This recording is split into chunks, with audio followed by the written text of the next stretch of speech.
What's going on YouTube? Josh here checking in, and there are a lot of videos on YouTube about the leg drive and the bench press and how to incorporate it to add more weight to your bench, but what I found lacking is the fact that there's not really many videos explaining how it's supposed to work. Some people try and explain it, but I'm going to hopefully give you guys some light into how leg drive actually works to increase your bench press. So please excuse my drawing. The green represents the bench, and the blue represents the person. So basically the way it works is there should always be a little bit of tension in your legs even from the start of the lift.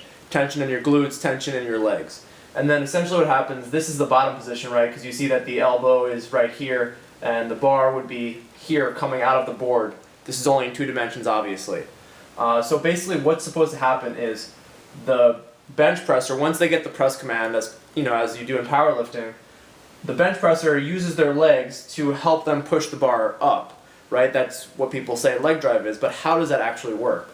Well, basically what happens is they're generating a force from their legs that's more or less going in this direction. Okay? So, if you remember from high school physics, I know this is probably a throwback for some people, but when you have forces, there's force vectors. That means that you can break up the force into two dimensions, essentially. So this would be our force, and if we were to break it up, there would be a component in the y direction, and then there'd be a component in the x direction.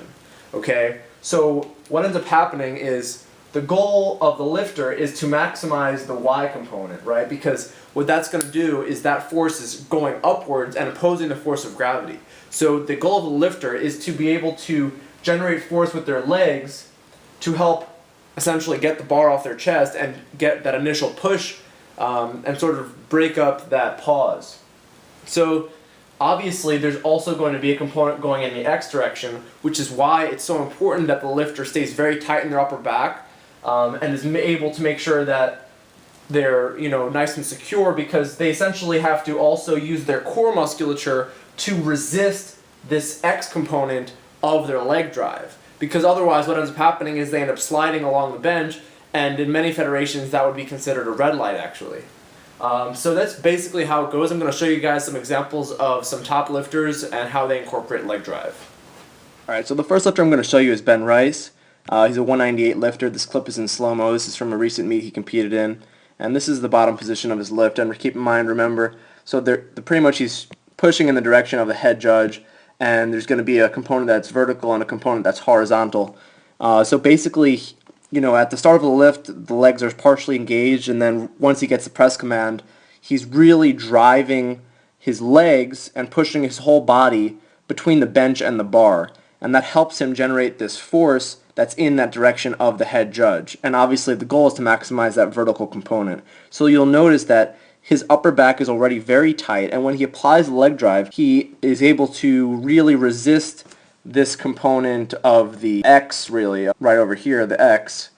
He's able to resist that because he's so tight in his upper back. I'm going to play this, and he engages his legs. He's really, you see him sort of, it looks almost like his butt would come up, but one of the tricks that some of the higher level lifters do, and pretty much anybody who's doing this, is they keep their legs nice and tight to the bench, and that helps keep their glutes engaged so that way their butt doesn't come off the bench. But you'll see that he really was able to drive off his chest. So this is Lilly. I think a lot of people are familiar with him. This is from a recent meet that I did. So you'll notice that Brandon benches with his legs not so much behind him. They're kind of perpendicular, and he also benches flat-footed. So he's taking the weight down. I forget how much this was. It was a lot. This is his bottom position.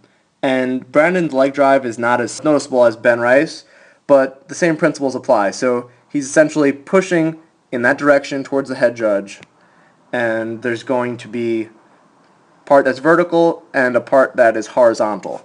Alright, so keep an eye on his legs. It's, again, not as significant as Ben, but it's still leg drive. So you see right there, he's really pushing himself onto his upper back and helping drive the weight in that direction and help it get off the chest.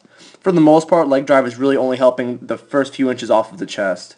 Now the final lifter that I'm going to show you guys is Jason Madden. I've had the pleasure of lifting with him at his gym in New Jersey. He competes 165, and this is a 410 bench, so very impressive. one thing you'll note is that in Jason's form, he is very arched, and his feet are almost directly underneath his shoulders. So he's got really good mobility, and he's able to help reduce that range of motion that way. So this is his bottom position. Once he gets the press command, just keep a look at his legs, and he'll be pushing in that direction just as everybody else was. And remember that I'm going to draw it again, the part that's vertical and the part that's horizontal. Now, his leg drive is not, quite as noticeable, and I think some lifters, it's kind of a little bit more challenging, actually, when you have leg drive, when it's more arched like this, where your feet are so much underneath you, because you need to generate from back here and sort of make a loop through the connect chain of your body, and it actually can sometimes be a little bit more challenging in that respect. But obviously that didn't stop Jason, because he put up 4:10. So this is slow-mo. I'm going to go back and actually play it in full speed, because this was actually a pretty slow lift, but I want you to get an appreciation for what the leg drive actually looked like. So it's press, and it's not very obvious, the leg drive. That was a grinder. He got it out. It was a good lift. But really, you'll notice that once he gets that press command, he's really pushing in that direction, and that's essentially how it works, right? So I hope this explains a little bit of how it works. If you guys have any questions, feel free to comment below, and if there's enough interest, maybe I'll make a video of some cues to help with leg drive.